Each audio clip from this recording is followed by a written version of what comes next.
Bonjour à tous, bonjour dans ce webinaire et bienvenue pour ce travail sur face aux grandes mutations, l'enjeu du passage à l'échelle, de l'upskilling et du reskilling.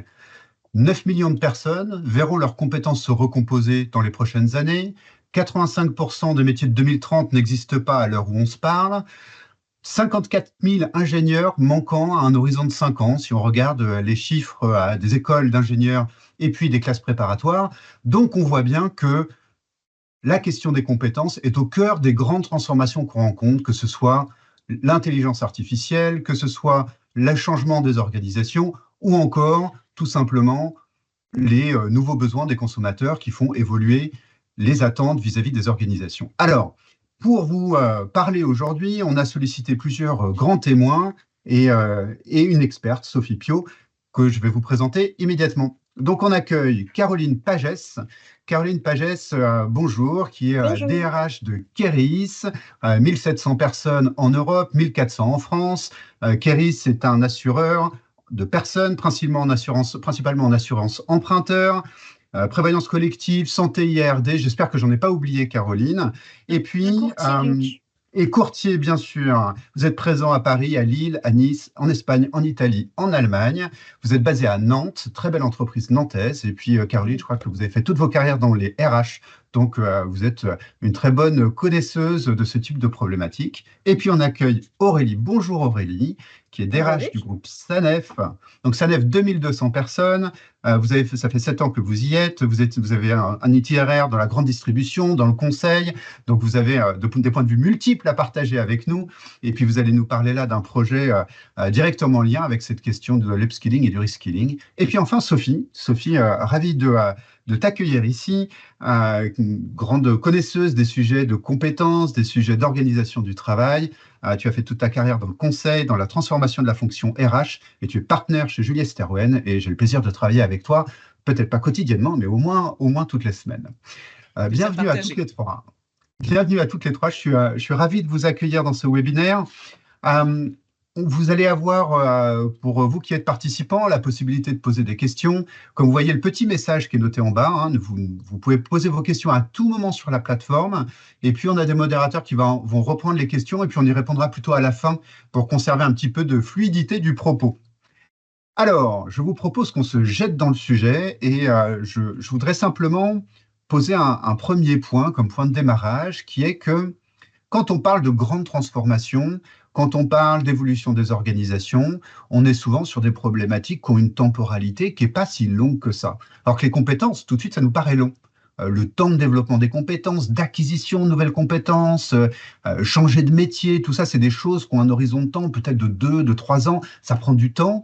Est-ce qu'il n'y a pas finalement dans ces deux temporalités à poser une forme de contradiction? Est-ce que c'est possible finalement de faire de l'upskilling et du reskilling à la vitesse de transformation des organisations, parce que finalement, ça pose un problème qui est quasiment sociétal. Comment est-ce qu'on fait pour que les gens dans les organisations suivent le rythme de l'évolution des besoins de compétences qu'ont les organisations? Et alors, du coup, j'ai envie de te poser la question, Sophie, de manière un peu générale. Comment réagissent les organisations, toi qui les connais bien, qui les côtoies régulièrement et qui a, je dirais, une vision du marché assez globale? Aujourd'hui, si on regarde un petit peu les sondages, il y a 92% des professionnels qui disent et qui pensent que la technologie va impacter leur métier. Et face à ça, on voit que les entreprises, elles ont des réactions qui sont très différentes, pour des raisons qui sont parfois des visions stratégiques, parfois des raisons de moyens ou d'organisation, ou même de manque de projection finalement dans le futur. Donc, il y a certaines entreprises qui font rien, qui attendent le dernier moment et puis qui, au dernier moment, finalement, vont se mettre en position réactive.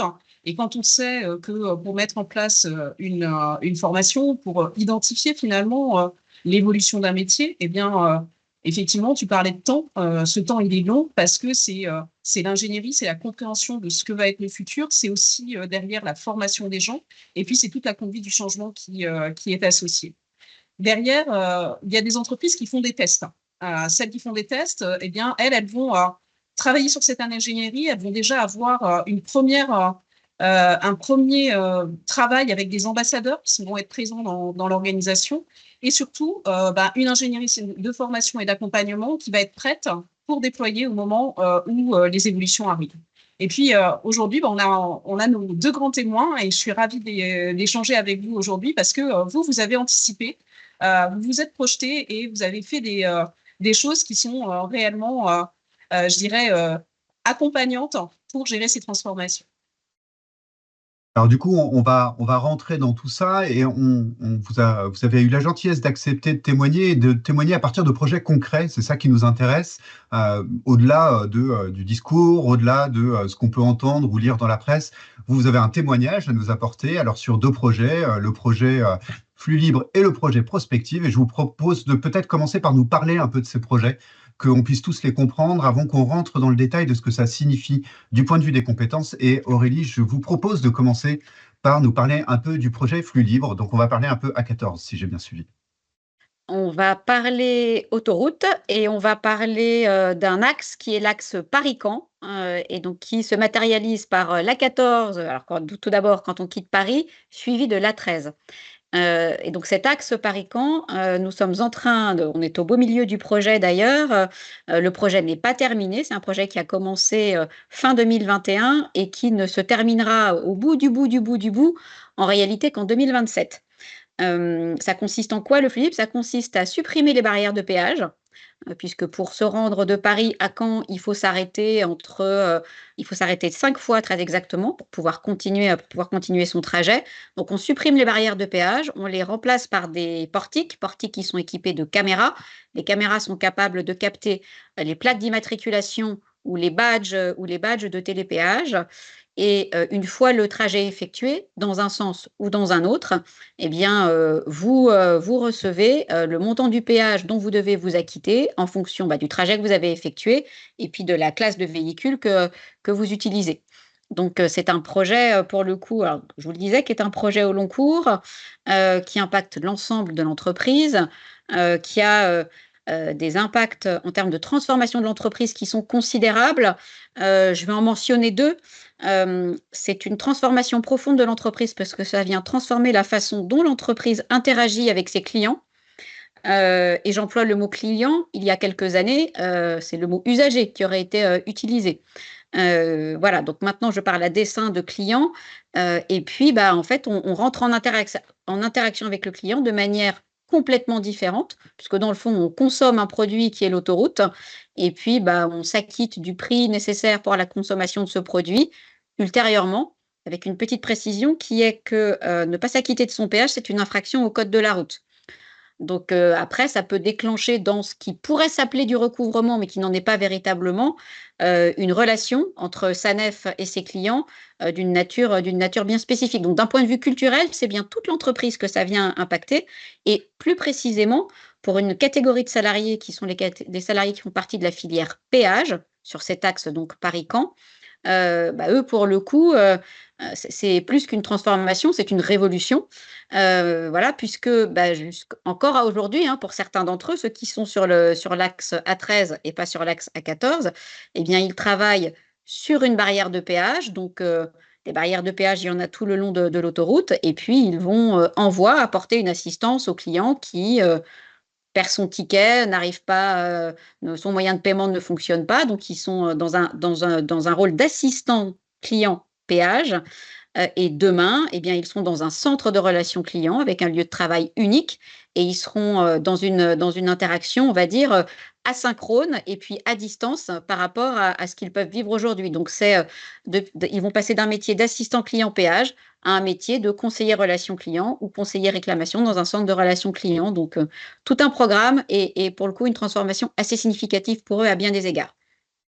Et du coup, petite question au passage, juste de précision, parce que dans la préparation, vous disiez que c'était un projet qui était créateur d'emplois. Ce qui pourrait paraître contre-intuitif, on se dit, alors finalement, on n'a plus les barrières sur l'autoroute, c'est comme les caisses automatiques, il n'y a plus de caissiers, il n'y a plus de chauffeurs, il n'y a plus de gens au péage. En fait, c'est créateur d'emplois. Vous pouvez nous expliquer ça en quelques mots? Eh ben, en fait, c'est vrai, pour exploiter une autoroute de manière classique, donc avec des barrières de péage, il me faut moins de monde que pour exploiter une autoroute en flux libre, tout simplement parce que ça crée de la relation client. C'est-à-dire que ça double presque les effectifs nécessaires, hein. D'accord. On a eu cette conversation il y a 1 an, je vous aurais dit que j'avais, 120 collaborateurs à peu près, qui, sont dans la filière péage, sur l'axe Paris-Caen. Demain, puisque, en gros, le centre de relations clients que nous avons créé et qui est en train de se staffer au fur et à mesure, demain, on aura jusqu'à, 250, dans certains pics, peut-être même un petit peu plus, conseillers relations clients ou conseillers réclamations clients qui sont là à la fois pour, expliquer à tous les clients de l'autoroute qui, appelleraient le centre de relations clients comment ça fonctionne, comment ils peuvent s'acquitter de leur péage, pourquoi ils ont reçu un avis, de paiement, comment est-ce qu'ils peuvent faire pour ne plus en recevoir. Parfois, il y a aussi, non pas des erreurs, mais on va dire des clients qui n'ont pas forcément compris comment fonctionnait ce nouveau système, parce que c'est un changement considérable pour Sanef, mais c'est aussi et surtout un changement considérable pour les clients. C'est vraiment une manière complètement différente de consommer l'autoroute et de façon tout à fait légitime. On peut parfaitement passer, ne plus voir de barrière, voir qu'on nous fait contourner la barrière et se dire ah bah tiens, finalement Aujourd'hui, c'est gratuit. il y a peut-être plus de péage. Enfin voilà, donc dans le fond, pour gérer cette relation client, j'ai besoin de beaucoup plus de personnes que pour exploiter des barrières de péage qui, pour la quasi-totalité d'entre elles aujourd'hui, sont automatiques, hein. Donc voilà. Bien sûr. Très bien. Et donc, du coup, on voit que derrière cette amélioration de l'expérience utilisateur, on a en fait une digitalisation qui implique une modification des métiers dont on va parler tout à l'heure. Et on voit que souvent, la digitalisation, c'est un peu le point de départ. C'était un peu le point de départ aussi pour vous, Caroline. Donc, vous êtes sur le projet Prospective. Vous pouvez nous en dire quelques mots et puis ça nous terminera de nous poser ce décor de la conversation qu'on va avoir. Oui, bien sûr. Alors, on va quitter l'autoroute et puis on va rejoindre le monde du courtage de l'assurance après s'être acquitté de son péage, Aurélie. Donc, effectivement, vous le disiez, Formidable. Luc, en introduction, le monde bouge sous tous ses aspects technologiques, économiques, sociologiques. Et le projet Prospective consiste à se saisir de toutes ces transformations. Il a pour ambition finale, en fait, d'imprégner notre management des enjeux de transformation. L'idée, en fait, c'est de se dire qu'il faut anticiper. Alors, anticiper ce que l'on peut, entre guillemets, subir, c'est-à-dire les transformations que l'on va vivre et qui nous sont imposées, mais surtout, et il ne faut pas oublier ce volet-là, c'est aussi impulser les transformations, ce que l'on souhaite, en fait, pour l'entreprise. Donc, en fait, ce projet Prospective, il est né l'année dernière. L'objectif, c'est d'anticiper nos transformations. Et on est parti, c'est un projet assez simple, en fait. On fait d'abord un état des lieux de nos métiers et de leurs compétences aujourd'hui, en l'état actuel. Après, on réfléchit à tous les enjeux de transformation qui vont venir nous impacter. Donc ça, c'est un travail qu'on a fait avec le comité de direction pour définir tous ces enjeux qui vont venir, on va dire, à court, moyen et long terme, transformer nos emplois. Et puis après, Prospective, c'est aussi un projet inclusif parce qu'on inclut les collaborateurs. On va leur demander eux aussi de réfléchir sur la base de ces enjeux qu'ils vont eux aussi définir quelles vont être les compétences de demain et donc comment les faire passer du métier d'aujourd'hui au métier de demain. Ok, mais alors du coup, si on s'interroge un peu sur la question de l'IA, de l'automatisation, de la digitalisation, j'imagine que c'est des sujets sur lesquels il y a énormément d'incertitudes. C'est-à-dire que certes, on sait que l'intelligence artificielle va modifier des métiers qui sont des métiers où il y a des flux de dossiers importants, par exemple, mais la vitesse à laquelle ça va se faire, c'est une inconnue. Est-ce que ça va arriver demain? Est-ce que ça va arriver dans 5 ans? Est-ce que ça va arriver dans 2 ans? De quelle manière ça va se présenter? Avec quelle rapidité ou quel caractère abrupt, je dirais, pour les gens qui vont être concernés? Comment est-ce que vous avez fait pour tenir compte de cette incertitude-là chez Keris? C'est une bonne question. On en parlait en préparant ce webinaire. On s'est dit que ces sujets-là, en fait, c'est de la certitude dans l'incertitude. C'est-à-dire que la certitude, c'est que ça va changer. L'incertitude, c'est quand est-ce que ça va changer, quelle va être l'ampleur du changement.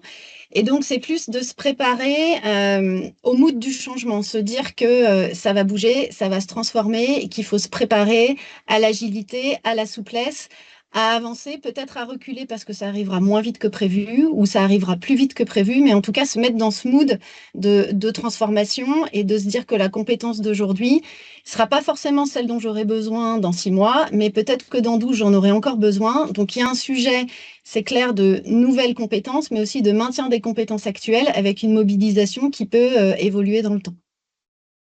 Très bien. Et du coup, c'est combien de personnes qui sont concernées là pour l'instant dans le projet côté Kéris? Et puis même question Aurélie que je vais vous poser dans un instant, donc vous pouvez vous préparer, juste qu'on dimensionne un petit peu.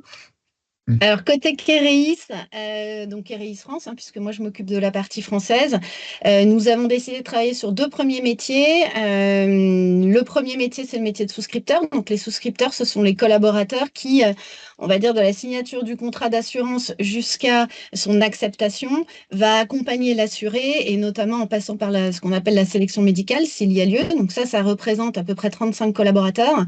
Et le second métier, c'est le métier de dev, un développeur en IT. Et là, c'est une petite quarantaine de personnes. Ok. Même question Aurélie, chez vous, combien de personnes impactées? Ça concerne combien de personnes ce travail? Vous avez donné quelques éléments tout à l'heure en disant, voilà, il y a 2 ans, je vous aurais dit 120, là 250. C'est ça à peu près les dimensions? C'est ça à peu près les dimensions et donc ce sont alors un peu moins de 120 depuis parce qu'il y a eu quelques départs, tout simplement quelques départs à la retraite, mais en gros ce sont 110 personnes que nous avons accompagnées dans une reconversion professionnelle et qui travaillaient pour nous hier et travaillent encore pour nous demain. Et puis le recrutement de à peu près le même nombre d'ailleurs, environ 120 personnes. Ok, donc si vous avez envie de travailler dans la relation client, vous savez à qui vous adresser. Voilà. Faut être normand.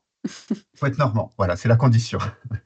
Dans tout ça, on parle évidemment de transfert de compétences. Alors, on imagine de la formation, on imagine des gestes techniques, on imagine des systèmes, mais aussi du comportemental. Tout ça, évidemment, c'est assez, c'est difficile, mais c'est, je dirais, possible à maîtriser. Un des points qui est plus difficile, c'est la question de l'identité professionnelle, de comment je me représente mon métier. Et j'imagine que c'est pas forcément facile pour des gens à qui on dit, bah, voilà, vous aviez votre métier configuré d'une certaine manière chez Sanef au long de la 14 ou de la 13, et puis aujourd'hui, vous allez faire autre chose complètement différemment. Comment ça s'est passé? Comment est-ce qu'on réagit vos collaborateurs? Est-ce que ça a suscité des départs, des inquiétudes? Comment ça s'est présenté? Alors, c'est à moi peut-être que vous adressez la Oui, question, Luc. absolument, D'accord, pardon. pardon. J'avais un doute, C'est bon. pardonnez-moi. En fait, fondamentalement, la raison d'être et la mission de délégation de service public, qui est celle des 120 collaborateurs concernés en interne, elle n'a pas changé. Donc, la question n'a pas forcément été une question d'identité professionnelle. Ça a plutôt été, il y a eu on va dire 2 sujets d'inquiétude que l'on a levés avec le temps. Un premier sujet, en réalité, c'était les lieux de travail. Alors, une chose que je n'ai pas précisée, les 120 personnes en interne, pour la quasi-totalité d'entre elles, ou 110 pardon, plus précisément, pour la quasi-totalité d'entre elles, on se parle de gens qui travaillaient depuis de nombreuses années dans l'entreprise et qui avaient un attachement très fort et un ancrage local très fort. Donc, dans le fond, ce qui a été compliqué, c'est plutôt l'ancrage géographique, puisque comme je vous le disais tout à l'heure, pendant de nombreuses années, les collaborateurs et les collaboratrices concernés travaillaient quelque part entre Paris et Caen, mais dans plusieurs endroits. Et puis là, quand je disais tout à l'heure, il faut être normand, notre centre de relations clients, il est basé à Rouen, très exactement à Petit-Couronne. Et par définition, un centre de relations clients, il y a une unité de lieu. Donc, il y a d'abord eu un premier sujet, et ce qui a permis à un moment donné de rassurer l'ensemble des collaborateurs concernés, c'est quand on a annoncé à quel endroit allait se situer le centre de relations clients. Donc ça a été un premier sujet qui a été assez fort. Et j'ai presque envie de dire, une fois que celui-ci a été levé, après, il y a eu quelques personnes qui ont pu éventuellement se dire, alors qui se sont dites 2 choses. La première, c'est est-ce que ces nouveaux métiers, et là, je ne suis pas tellement sur des compétences, ni sur du savoir, ni sur du savoir-être, mais plus sur un environnement de travail ou des conditions de travail, parce que le métier d'assistant client PH, c'est un métier dans lequel il y a du mouvement, dans lequel on bouge sur une journée de travail ou sur un poste en tout cas. On va descendre dans les voies, on va bouger. par définition, quand on est conseiller relation client, bah, on est pendant toute la durée de son poste assis sur une chaise face à un ordinateur, voire plusieurs écrans et avec un téléphone. Donc, je pense qu'il y a certaines personnes qui se sont dit, mais moi, j'aime ce métier d'assistant client péage parce que ça bouge. Oh là là, je ne suis pas du tout sûre que la sédentarité, si je peux employer ce mot-là, ça va me correspondre. Donc, il y a eu ça qui a pu faire peur. Autre chose aussi qui change fondamentalement, auparavant, dans un métier d'assistant, enfin jusqu'à aujourd'hui pour certains d'entre eux, mais auparavant pour ceux de la 14, dans un métier d'assistant client péage, vous pouvez très bien ne pas voir votre chef ou ne pas voir votre hiérarchie pendant plusieurs jours. Parce que la hiérarchie, elle supervise plusieurs barrières de péage, parce que vous pouvez faire des postes de nuit ou des postes décalés et votre chef, il vient en journée. Or, dans un centre de relations clients, bah, votre chef, il est juste derrière vous, il vous écoute. Éventuellement, il peut venir vous dire, attends, là, telle conversation, telle façon que tu as eu de traiter le client, en réalité, voilà quels pourraient être tes améliorateurs. Donc, il y a certaines personnes qui disaient, mais moi, j'aimais mon métier pour le mouvement et pour la liberté. Demain, je suis sédentaire avec le chef dans mon dos toute la journée. Je ne suis pas convaincue que ces drivers-là, si vous me permettez cette expression anglo-saxonne, vont me convenir. Voilà. Donc, il a fallu les rassurer. Ce n'est pas tant une question d'identité professionnelle, mais vraiment, la raison d'être, ils étaient rassurés. Certains drivers, la façon dont on les a aidés à se rendre un petit peu compte de ce dont il s'agissait, ça a été de les emmener dans des centres de leur relation client, parce que l'avantage, c'est que ce sont des métiers qui existent. Il y en a partout en France, des centres de relations clients, pour qu'ils aillent voir, pour qu'ils puissent se rendre compte. Et une fois qu'ils ont été rassurés là-dessus, la quasi-totalité d'entre eux ont été partants pour l'aventure. Voilà. Après, il faut développer les compétences, mais dans le fond, ça c'est presque, une fois que la motivation est là, c'est presque facile. Presque. Alors, et justement, on parle de quelles compétences, quelles sont les choses qui doivent apprendre au-delà peut-être des systèmes, la relation client, qu'est-ce que ça comporte de vraiment nouveau au-delà de la sédentarité? Alors, il y a plusieurs choses. D'abord, on s'est assuré que les compétences d'écriture et de lecture, ça peut paraître très bête, mais que les compétences d'écriture et de lecture étaient au niveau pour tout le monde, pour pouvoir passer toute sa journée, dans le fond, à lire un mail, répondre à un mail, envoyer un document, préciser des choses. Il y a eu des compétences d'utilisation de PC aussi, voilà. Donc, on était plutôt sur, je ne vais pas parler de compétences digitales, mais vraiment sur des compétences, oui, de capacité à utiliser un ordinateur. Donc, ça, c'était un peu le basique. Après, il y avait la connaissance, effectivement, de l'outil, des process, et puis la capacité à pouvoir gérer un client qui, généralement, quand il vous appelle, en tout cas en début de conversation, il vous appelle avec ce que je vais appeler un stress dans tous les sens du terme. Soit parce qu'il essaye de payer son péage et qu'il n'y arrive pas, soit parce qu'il a voulu aller le payer mais il ne comprend pas le montant qui lui est associé, soit parce qu'il a reçu un avis de paiement à son domicile, ce qui peut au début être un truc un peu anxiogène, parce que, comme je le disais tout à l'heure, c'est une infraction au code de la route, donc c'est un truc qui ressemble à un PV quand vous n'avez pas payé votre stationnement. Il y a une Marianne, il y a un délai, on vous explique que si vous ne payez pas dans les délais, ça va vous coûter plus cher, donc ça peut aussi générer du stress. Donc, c'est développer la capacité quand on a un client qu'on n'a pas en face de soi non plus, et c'est pas la même chose que d'entrer en relation avec un client qu'on a pour de vrai en face de soi sur une barrière de péage, que de l'avoir au bout du fil ou d'échanger par mail interposé. Donc, c'est comment est-ce qu'on accueille en général un stress initial, et je dois dire qu'on a des collaborateurs qui font ça remarquablement bien, parce que pour très régulièrement aller au centre de relations clients et m'asseoir à côté d'eux, ils arrivent parfaitement à rassurer les clients, à les guider et à faire en sorte qu'entre les premières secondes de l'échange et les dernières secondes de l'échange, l'état émotionnel ne soit pas du tout le même. Très bien. Alors du coup, je me retourne vers vous, Caroline. Vous avez prononcé deux mots importants. Vous avez dit que c'était un projet qui était inclusif, participatif. Et du coup, j'ai envie de vous poser un peu la même question. C'est-à-dire comment les collaborateurs ont réagi, les équipes, les managers de proximité, à un projet dans lequel on vient interroger finalement l'avenir de leur métier. Comment ça s'est passé ? Alors, ce projet-là, il se fait quand on parle souvent de GEPP, gestion des emplois et des parcours professionnels, on a la dimension à chaud, à froid. Et là, on est vraiment dans ce projet prospectif, dans une dimension que je vais qualifier à froid. On a connu dans le domaine du courtage en assurance et d'assurance, il y a beaucoup d'évolutions réglementaires. On en a connu une importante avec la loi Lemoine il y a 2 ans, qui nous a amené à réagir cette fois-ci à chaud en réactif, parce que, sans rentrer trop dans les détails, mais il n'y avait plus besoin de sélection médicale sur une grande partie des crédits, en tout cas des crédits immobiliers en deçà de 200 000 euros, ce qui fait que toute une partie de nos collaborateurs n'avaient, entre guillemets, plus d'activité. Donc, il a fallu réagir rapidement à chaud, recevoir les 70 collaborateurs, imaginer les mobilités internes, et on a réussi à en faire une petite dizaine sur cette période-là. Et c'est ça aussi, je ne vais pas dire que ce soit un déclic parce qu'on avait déjà ça en tête, mais qui nous a amené à réfléchir à froid. Et en fait, les collaborateurs sont en attente. On a beaucoup de réflexions régulières sur, alors vous le disiez tout à l'heure, Luc, la digitalisation, l'intelligence artificielle. Et en fait, moi qui étais dans le monde de l'industrie précédemment, à une époque où on ne parlait pas forcément d'intelligence artificielle, mais il y avait des craintes sur la robotisation. Là, dans l'univers Keris France, il y a des attentes sur l'intelligence artificielle et sur la digitalisation, en mode outil d'aide au travail et pas outil pour remplacer ce que l'on fait aujourd'hui. Puisque la valeur ajoutée d'un courtier comme nous, qui peut agir en délégation de gestion, c'est bien d'apporter une qualité de service à l'assuré et à nos distributeurs, sinon on n'a pas de raison d'être. Donc on est vraiment dans un projet d'anticipation inclusif, parce qu'en fait, le CODIR a défini ses enjeux. Donc les enjeux, il y en a 5. Il y a des enjeux réglementaires qui vont venir nous impacter. Il y a des enjeux de digitalisation et d'intelligence artificielle.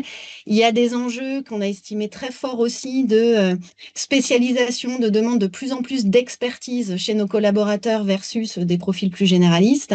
Des besoins aussi d'individualisation, alors, à la fois des collaborateurs qui attendent un parcours plus individuel, qu'on soit plus en réponse à leurs attentes personnelles, et à la fois de l'individualisation aussi de nos assurés qui attendent un parcours sans couture, un peu ce qu'expliquait Aurélie aussi, c'est-à-dire qu'on s'occupe d'eux, de leurs problématiques à un instant T. Et puis aussi, on est dans un groupe qui évolue beaucoup d'acquisitions et de croissance externe, donc il faut aussi qu'on réponde à ces enjeux-là. Donc quand le CODIR a défini ces enjeux, on a demandé aux collaborateurs de faire le même exercice. Et là où l'exercice a été hyper intéressant, c'est de comparer ces enjeux définis par le comité de direction et les enjeux définis par les collaborateurs. Et on se rend compte, là si je prends l'exemple des souscripteurs, qu'on a les mêmes thématiques. On n'a pas forcément le même degré d'impact de transformation. Mais dans l'esprit et dans l'idée, on arrive sur ces mêmes thématiques. Reste à voir, et vous en parliez tout à l'heure aussi, à quelle échelle temps ça va arriver. Et surtout, leur grande question là, c'est comment vous nous préparez. Parce que l'idée de se dire que ça va changer et que demain, il faut évoluer, bah, ils en ont envie. Alors, il y a aussi un petit peu de crainte. La vraie question, c'est si on bouge et que le marché rebouge derrière, est-ce qu'on sera capable de revenir en arrière, de ne pas perdre nos compétences? Donc ça, c'est un autre enjeu très important que l'on a. Je pense que, pour faire le parallèle avec Aurélie, je ne suis pas sûre qu'un jour, vous remettiez des barrières. Donc, vous êtes parti sur cette transformation et elle semble être durable. Sur le métier de souscripteur chez nous, il y a des évolutions, mais si jamais la réglementation bouge encore, il va peut-être falloir revenir en arrière. Donc, il y a un sujet aussi de maintien. Et sur les devs, je dirais que là, on est dans un temps beaucoup plus court. La techno bouge beaucoup, donc là, on a besoin de travailler avec eux, et c'est ressorti sur être curieux, prendre du temps pour aller découvrir à l'extérieur, chercher des technos, tester. Et ça, c'est compliqué quand on a une roadmap bien ficelée, de trouver ce temps pour aller se former et pour aller découvrir et tester à l'extérieur. Merci, mais alors du coup, à vous écouter, je vais être un peu provocateur, mais ça a l'air facile tout ça. À Sanef, les gens ont trouvé ça formidable et maintenant ça se passe bien. Chez Keris, les gens sont impliqués dans les ateliers et commencent à avoir une vue, ils sont demandeurs de la suite. Et du coup, je me tourne vers Sophie, ça a l'air facile ton métier, faire ces transformations-là. Est-ce que c'est vraiment toujours comme ça ? Non, pas réellement. Je pense que, ouais, en plus, quand on parle de ces transformations de métier, tout dépend déjà de comment elles sont accompagnées. On voit que là, il y a un vrai travail de conduite du changement, et ça, c'est clé aussi bien en anticipation qu'en mise en œuvre, parce que ça donne du sens, parce qu'à un moment donné aussi, on donne la parole aux collaborateurs pour comprendre aussi, eux, leur ressenti par rapport à ces transformations-là. Tu parlais d'identité professionnelle tout à l'heure, et Aurélie, elle a dit non, non, en fait, c'est pas le sujet. Le sujet, c'est les conditions de travail. Et c'est vrai que, et même la localisation du travail, c'est encore différent. Mais c'est vrai que chacun va être différent, et peut-être même dans un même métier, eh bien, on va avoir une catégorie, ça va être la localisation, une catégorie, ça va être le contenu du travail, une autre catégorie, ça va être la cadence de travail. Donc, on voit bien que dans ces transformations, on va avoir derrière à pouvoir aller chercher auprès des collaborateurs et aller comprendre ce qui, à un moment donné, eux, va leur poser problème. Va leur poser problème dans, finalement, où va se poser la perte de repères pour eux, où va se poser l'insécurité pour eux. Et derrière, comment l'entreprise peut accueillir ça, parce que finalement, on a plutôt tendance, quand on fait un projet de transformation, à vouloir mettre un petit peu sous le tapis les problématiques. Et je pense que c'est une vraie erreur, parce que derrière, ça génère de l'inefficacité, ça génère de la contre-performance, avec des collaborateurs finalement qui jouent un peu le contre-la-montre, et puis qui essaient de conserver un petit peu ce qu'ils faisaient avant. Alors chez Aurélie, je pense que c'est un peu compliqué de conserver ce qu'on faisait avant, parce que là, le métier change complètement. Mais quand on est sur une adaptation du métier, eh ben, on a des collaborateurs qui traînent un peu la patte. Et donc, on se retrouve à pas avoir les retours sur l'investissement qu'on attend, ou pas avoir l'agilité ou le rythme de la transformation qu'on aurait souhaité, parce qu'à un moment donné, on n'a pas écouté et on n'a pas recueilli le ressenti des collaborateurs. Nous, on travaille beaucoup sur des sujets de justice organisationnelle où les collaborateurs, en fait, on leur donne la possibilité de donner leur ressenti. Est-ce qu'ils se sentent bien traités par l'entreprise? Est-ce qu'ils se sentent à un moment donné écoutés par l'entreprise? Et après, derrière, quel levier on leur donne pour faire de ce qui est un incontournable, qui est le changement, quelque chose dont ils sont fiers et sur lequel ils ont des vrais leviers de reconnaissance. Donc du coup, ce que j'entends, c'est que là, on est sur 2 projets qui sont bien menés, donc du coup, ça se passe plutôt bien, mais c'est des projets sur lesquels on peut rencontrer des résistances considérables. Alors du coup, j'ai un peu envie de vous demander, Aurélie, Caroline, un peu les clés du succès. Qu'est-ce que vous avez mis en place? Et je vais commencer par Aurélie chez Sanef. Qu'est-ce que vous avez mis en place pour que ça se passe bien? Qu'est-ce que vous avez organisé? Quels moyens vous avez mis en œuvre? Alors, si j'essaye de réfléchir, d'abord, j'ai envie de rester relativement humble. Pour l'instant, ça se passe très bien. Évidemment, je m'emploie chaque jour, et je suis loin d'être la seule, à ce que ça continue à se passer très bien. Mais bien évidemment, le succès de ce type de transformation, elle s'apprécie forcément dans la durée. Il faudrait peut-être qu'on se reparle dans 1 an, dans 2 ans, dans 3 ans, pour se dire, bah tiens, finalement, dans le fond, est-ce que le succès a été un succès durable? Je pense que on a eu une grande chance. Enfin, l'entreprise Sanef a une grande chance, et le corps social de Sanef a une grande chance. C'est que d'une certaine manière, le décalage de temporalité que vous avez évoqué tout à l'heure, Luc, dans votre introduction, nous, ça a été inversé. Ce projet-là, c'est-à-dire le fait que potentiellement l'État concédant pouvait nous demander de passer en flux libre l'axe A13 à 14. Moi, j'ai rejoint le groupe Sanef en 2017 et j'en ai entendu parler dès 2017.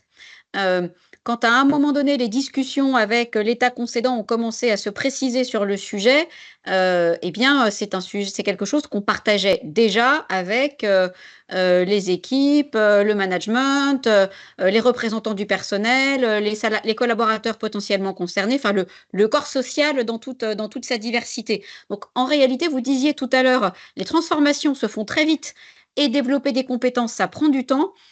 Et ben, je ne sais pas comment dire, les hasards de l'existence, en tout cas, moi, sur ce projet-là, j'ai eu une grande chance, c'est que ça a été l'inverse. Donc, on a eu le temps d'anticiper, on a eu le temps de mettre en place beaucoup de choses.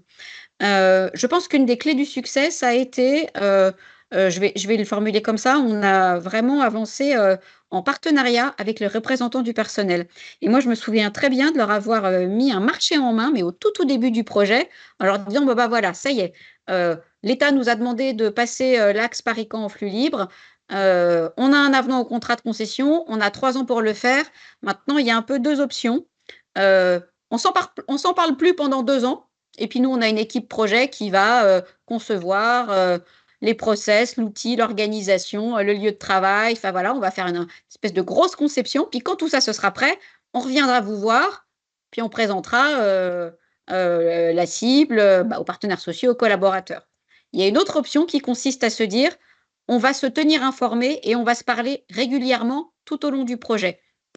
Et puis, il y aura des fois où vous nous poserez des questions. Alors, vous, représentants du personnel et évidemment derrière les collaborateurs concernés, hein, vous nous poserez des questions, on ne saura pas y répondre. Ou bien, on vous dira, la réponse, c'est ça. Mais si ça se trouve, dans 3 mois, quand on aura un peu creusé le sujet, ce sera plus ça, ce sera autre chose. Et c'était une vraie alternative parce que ça peut être très angoissant pour les salariés concernés de plus entendre parler du projet pendant 2 ans et de gérer ces angoisses sur mais mon Dieu, qu'est-ce qu'on va nous sortir et puis ce sera quel outil et puis à quelles conditions on sera accompagné, etc., etc. De même que ça peut aussi avoir son lot de difficultés que de poser des questions et de s'entendre dire on n'a pas la réponse ou on n'a qu'un bout de réponse. C'est le deuxième choix qui a été fait, tant par les partenaires sociaux qui l'ont accepté que par les collaborateurs concernés. Et ça, je pense que c'était pas de la cogestion, hein, c'était pas de la co-construction. C'est bien la direction, l'équipe projet qui a avancé. Mais en revanche, à chaque étape, et je vais reprendre l'exemple que je mentionnais tout à l'heure, le lieu de travail, pendant très longtemps, on a dit oui, il y aura un centre de relations clients. Non, on ne sait pas encore où il est. On est en train d'y réfléchir. Puis il y a eu un premier scénario, qui a été partagé avec les partenaires sociaux et avec le corps social. Et puis après, on a un peu ajusté pour tout un tas de raisons. On a un peu ajusté notre décision. C'est-à-dire que mine de rien, on a quand même eu une séquence où on a dit à des gens. Alors, Sophie disait tout à l'heure, les collaborateurs ne risquent pas de continuer à faire leur ancien métier parce qu'en réalité, un beau matin, leur emploi il disparaît et leur lieu de travail il n'existe plus. Donc ça, de toute façon, il faut bien passer à la suite. Mais on a quand même des gens à qui on a dit un jour, le centre de relations clients, le lieu principal ce sera Rouen et puis il y aura un satellite aux alentours de Mantes-la-Jolie. Et puis ça a été, et on le pensait très sincèrement, l'option pendant de nombreux mois. Finalement, et c'est d'ailleurs ce qui se passe aujourd'hui, le centre de relations clients, il est basé à Rouen. Il y a 2 satellites, l'un à Pont-l'Évêque, l'autre à Montesson, donc à chaque bout de l'autoroute, enfin de l'axe concerné, qui sont des satellites provisoires. C'est-à-dire qu'on ne fait pas de recrutement sur ces sites-là. C'est uniquement à cet endroit-là que les collaborateurs dont l'ancien lieu de travail et le domicile aussi par la même occasion sont à proximité, qui feront leur travail depuis ces 2 satellites-là, et les 2 satellites sont appelés à disparaître. Ce truc-là, en fait, on a eu un corps social et notamment des représentants du personnel qui ont accepté à un moment donné de partager cette incertitude et de partager cette copie qui se façonnait au fur et à mesure. Mais nous n'avons pu le faire que parce que dans le fond, par rapport à ce que vous avez dit tout à l'heure, Luc, la temporalité était inversée. La transformation est une transformation qu'on a connue très en amont et qui se fait sur pratiquement 5 ans. Et dans le fond, le moment où on leur dit, ça y est, vous allez prendre votre poste là dans très bientôt, donc on va vous envoyer en salle de formation, vous allez aller gérer des vrais clients dans le centre de relations clients, être écouté, être parrainé, faire un peu de compagnonnage. Ça, dans le fond, on l'a fait sur un temps très court. Et ça marche, pour l'instant en tout cas. Ok, merci beaucoup. Je rappelle aux auditeurs qui sont connectés que vous pouvez poser des questions. Je vous invite à anticiper les questions de manière à ce qu'on puisse les traiter de façon fluide à la fin des interventions.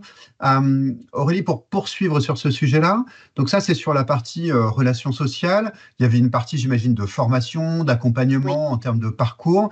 Concrètement, ça s'est passé comment? Ça ressemblait à quoi?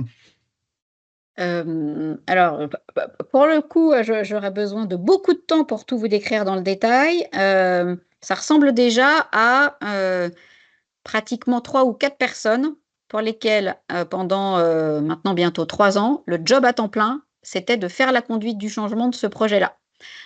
Et de faire d'ailleurs une conduite du changement que j'appelle conduite du changement 360, c'est-à-dire accompagner le changement au sein de l'entreprise, c'est ce dont on se parle ce soir, mais aussi accompagner le changement vis-à-vis de nos clients, mais aussi accompagner le changement vis-à-vis d'un certain nombre d'institutionnels, les territoires, les mairies, les douanes, les gendarmes. Par exemple, les gendarmes, quand on leur a expliqué qu'il n'y aurait plus de barrière de péage qui bloque à un moment donné une voiture, ça allait peut-être avoir quelques conséquences. Donc voilà, déjà, ça se matérialise par des gens dont c'est le job à temps plein d'accompagner tout cela. Je vous parle de ces deux autres volets de la conduite du changement parce que bien évidemment, tout ceci est très poreux. Si on réussit bien la conduite du changement vis-à-vis des clients, l'accompagnement du changement en interne, eh bien, il est facilité. Si on réussit bien la conduite du changement vis-à-vis d'un certain nombre d'institutionnels, eh bien, ça aide aussi les clients dans le nouvel usage de l'autoroute et ça aide aussi les collaborateurs dans les nouveaux métiers qu'ils exercent déjà pour certains d'entre eux et qu'ils exerceront demain pour les autres.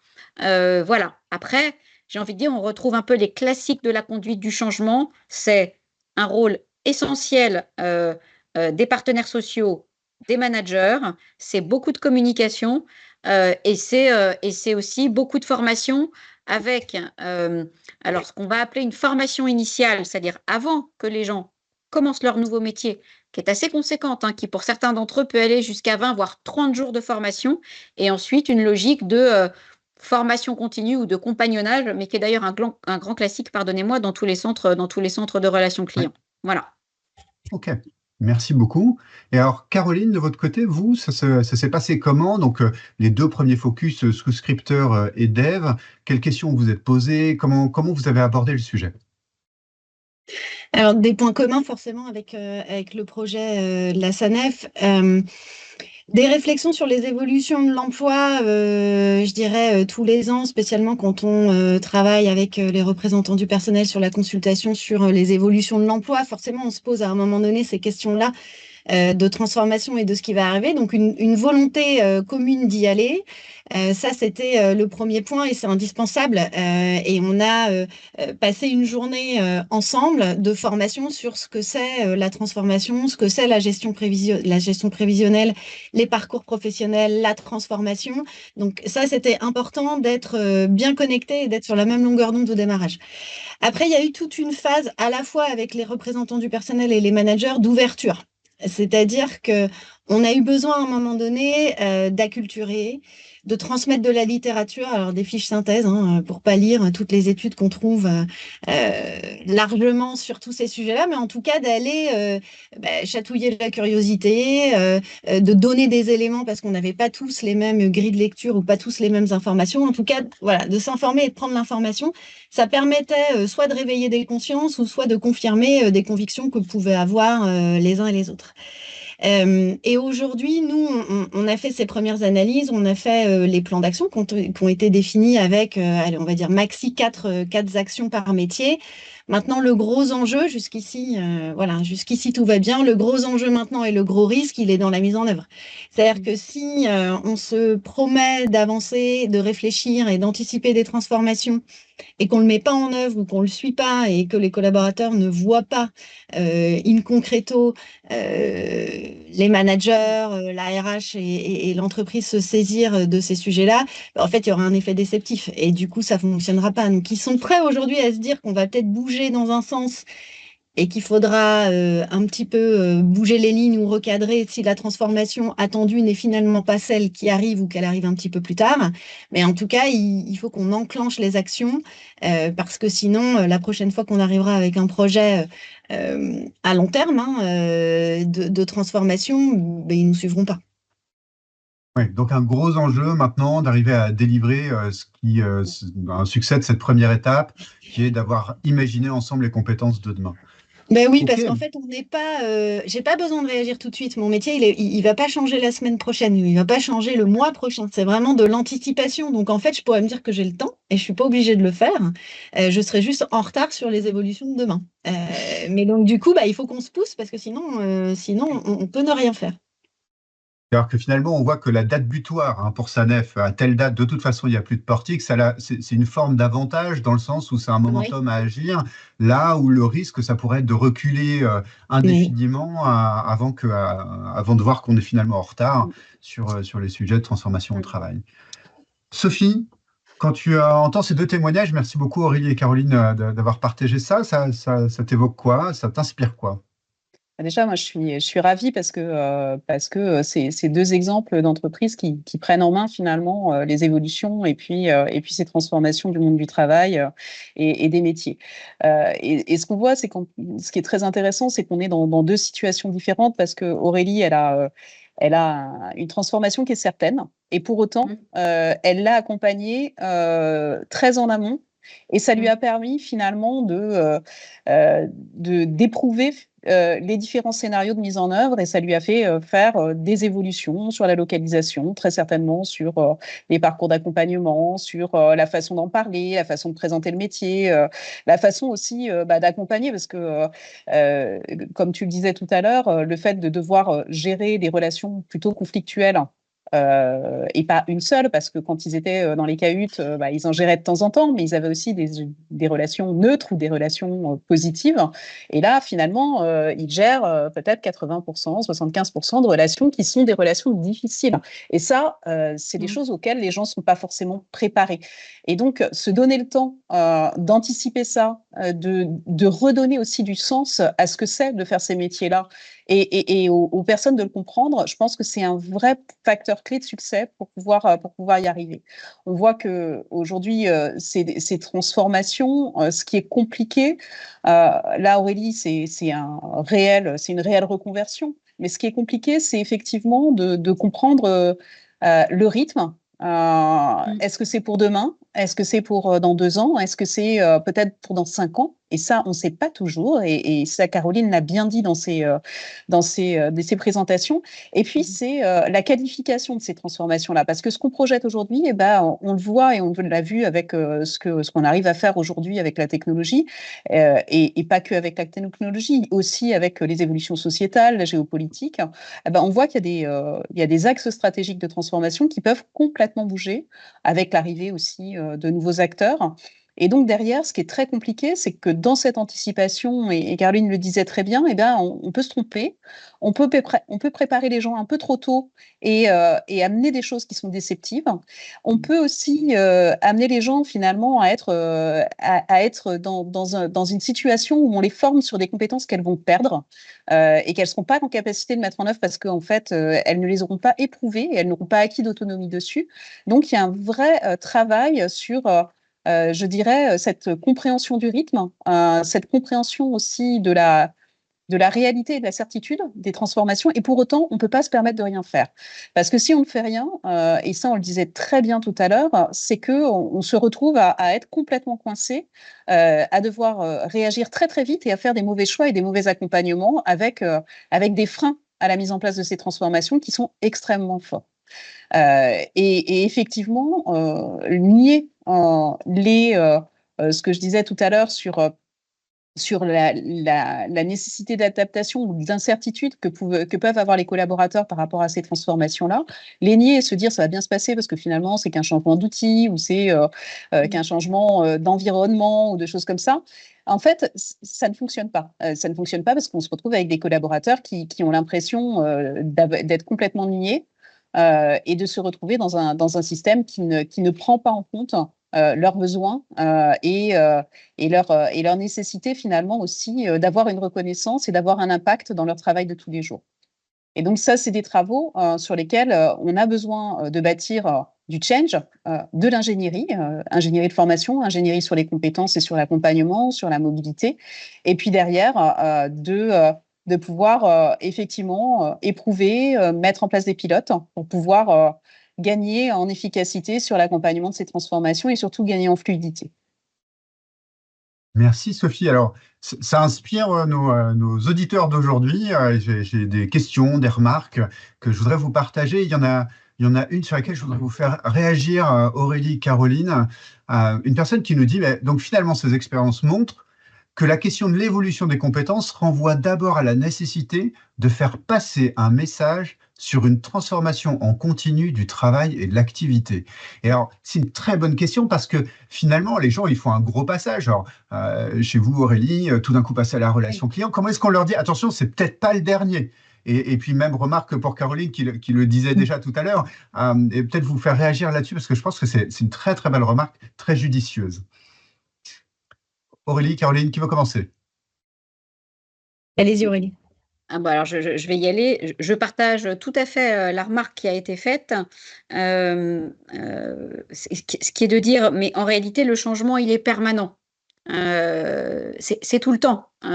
C'est tout le temps, c'est partout.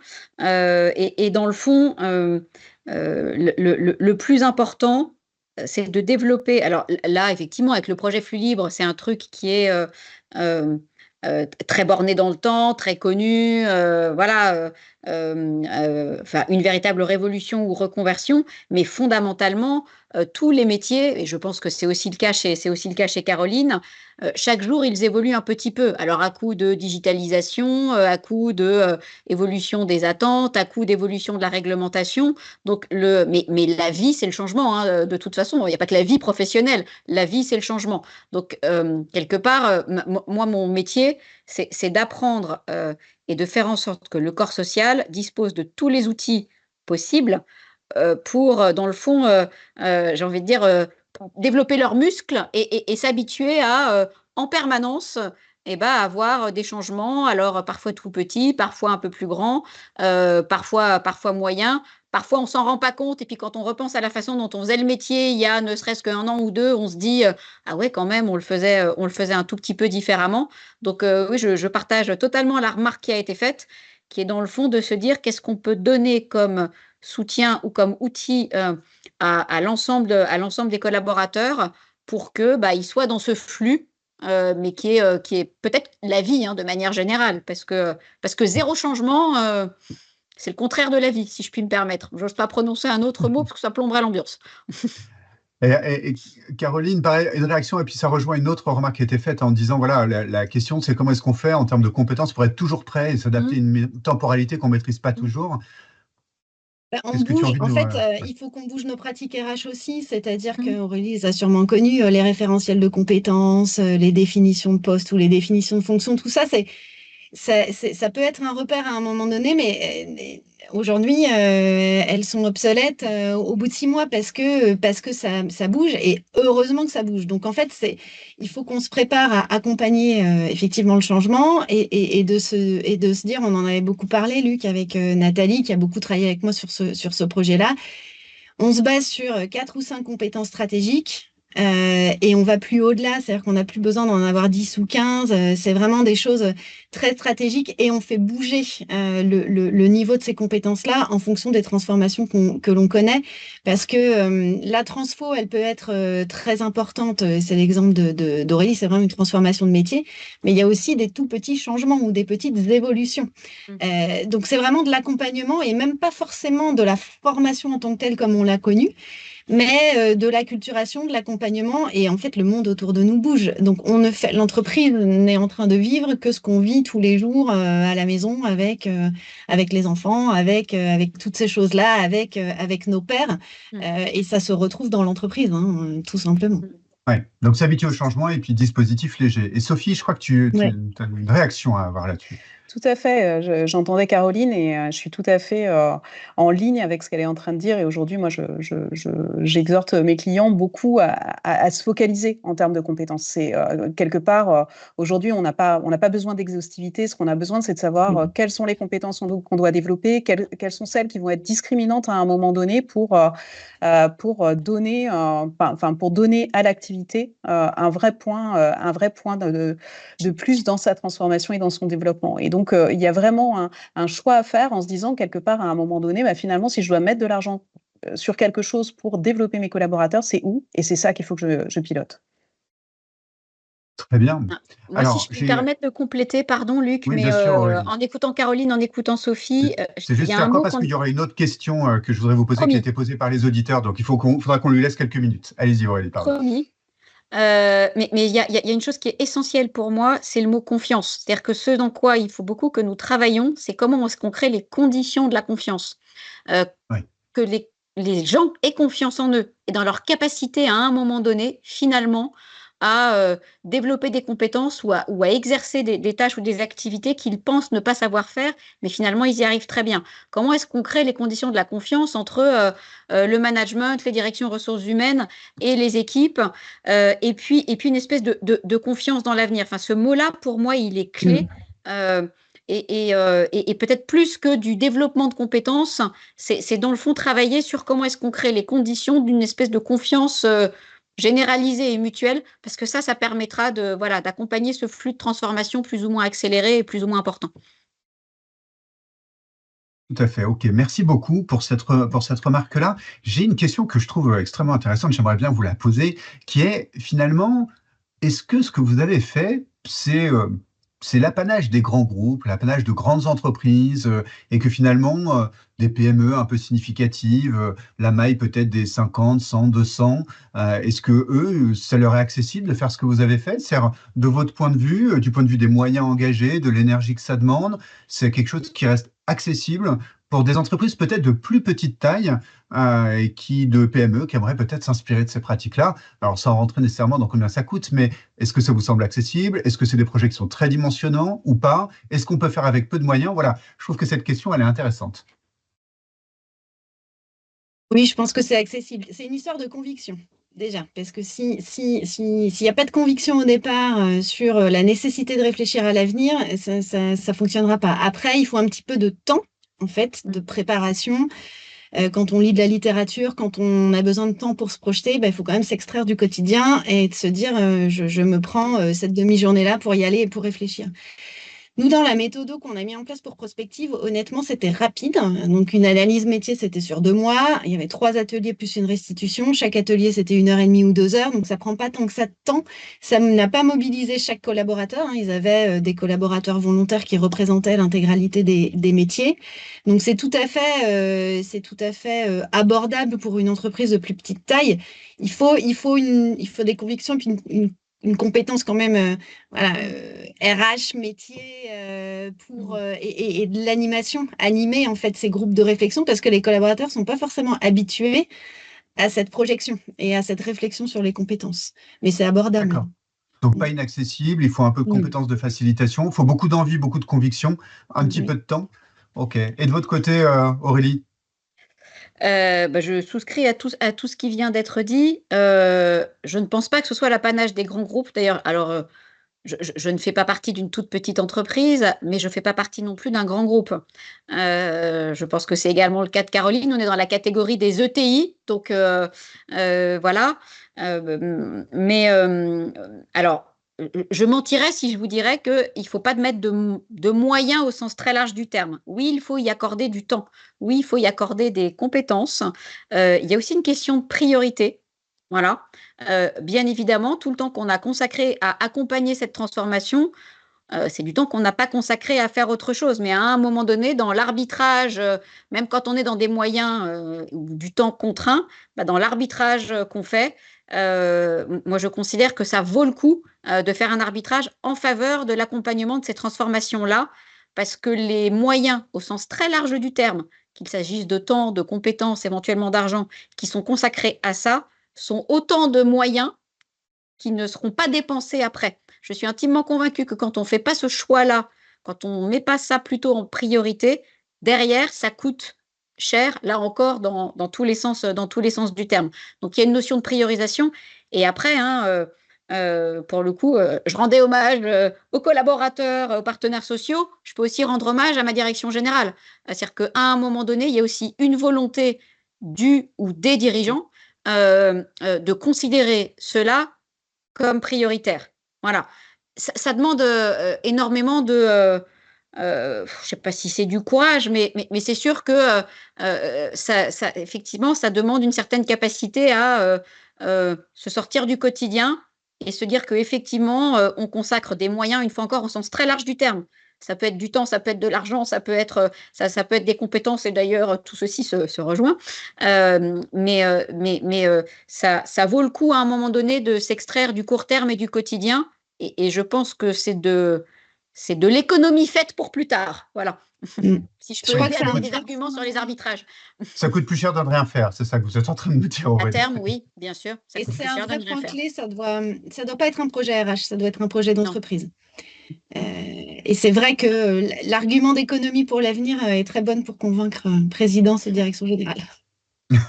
Et moi, Pour conclure, je dirais, en fait, la transformation, c'est pas une option. Et quand tu dis, Caroline, qu'effectivement, c'est pas un projet RH, c'est un projet d'entreprise, on a besoin de ce sponsorship de la part des directeurs. Et derrière, la RH, c'est l'architecte, quelque part. C'est lui qui va animer, qui va, à un moment donné, structurer la démarche pour qu'elle advienne et puis qu'elle se mette en œuvre derrière.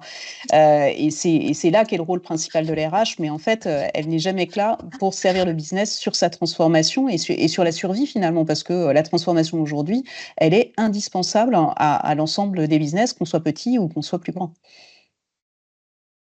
Eh bien, écoute, merci beaucoup, Sophie. Je pense que ça va être le mot de la fin. Je voudrais juste prendre le temps de vous remercier, Aurélie, Caroline, Sophie, d'avoir accepté de partager votre expérience de ces projets. Je suis persuadé que c'est pour le bien de tous de pouvoir partager sur ces projets, de pouvoir se dire quels sont les points qui font parfois la différence, les résistances qu'on peut rencontrer et qu'est-ce qui fait que l'upskilling, le reskilling, c'est peut-être plus accessible qu'on ne le pense.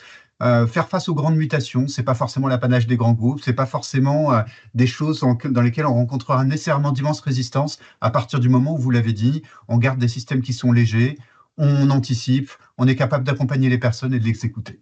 Merci à toutes pour votre participation à ce webinaire et puis merci aux personnes qui nous ont écoutés. C'était un plaisir d'échanger avec vous. Merci. Merci. Avec plaisir, merci.